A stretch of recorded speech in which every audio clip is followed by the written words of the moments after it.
अगदी प्राचीन काळापासून भारतीय संस्कृतीत गुरुपौर्णिमा साजरी करण्याची परंपरा आहे. आषाढ पौर्णिमा गुरुपौर्णिमा म्हणून साजरी केली जाते. चातुर्मास हा काळ सुरू झाल्यानंतरचा एक मोठा सण मानला जातो. मंगळवार 28 जुलै 2026 रोजी सायंकाळी 6:18 आषाढ पौर्णिमा सुरू होत आहे, तर बुधवार 29 जुलै 2026 रोजी रात्री 8:04 आषाढ पौर्णिमा समाप्त होत आहे. भारतीय पंचांगानुसार सूर्योदयाची तिथी मानण्याची परंपरा असल्यामुळे बुधवार 29 जुलै रोजी गुरुपौर्णिमा साजरी केली जाणार आहे. गुरुपौर्णिमेला व्यास पौर्णिमा असेही म्हणतात. महाभारत पुराणे लिहिली त्या व्यासमुनींना वंदन करण्याचा, त्यांची पूजा करण्याचा हा मंगल दिन.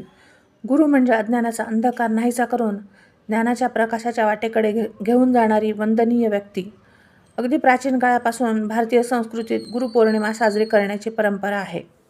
भारतीय संस्कृतीत गुरुला देवाप्रमाणे मानले जाते. गुरुपौर्णिमेच्या दिवशी काही चुका टाळायला हव्यात असे म्हटले जाते. चुकूनही करू नका या चुका.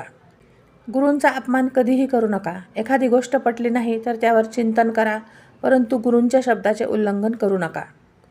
गुरूंच्या नजरेस नजर न देता कायम त्यांच्या पायाशी नजर ठेवा, जेणेकरून तुम्ही नेहमी नम्र राहाल.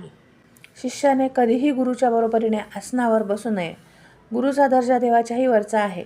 नेहमी गुरूंच्या पायाशी बसावे. तसे न करणे हा गुरूंचा तसेच ईश्वराचा अवमान आहे.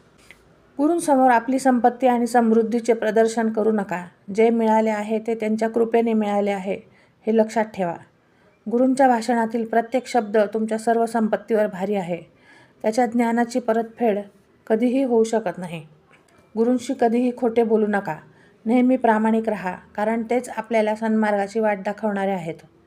गुरुपौर्णिमेच्या दिवशी गुरूला उच्च आसनावर बसवावे. गुरूची पाद्यपूजा करावी. त्यांच्या चरणी पिवळी किंवा पांढरी फुले अर्पण करावी. फळे, मिठाई, दक्षिणा अर्पण करावी आणि गुरूंचा आशीर्वाद घ्यावा. आपले मातापिता, शिक्षक, पुस्तकं, समाज, अनुभव, निसर्ग हे आपले गुरु आहेत. त्यांच्याकडून पदोपदी आपण शिकतच असतो. पण त्याचबरोबर दत्तगुरू हे तर परात्पर गुरु आहेत. दत्तगुरूंची शक्य तितकी उपासना करावी. विशेष पूजन करावे. दिगंबरा दिगंबरा श्रीपाद वल्लभ दिगंबरा. अवधूत चिंतन श्री गुरुदेव दत्त.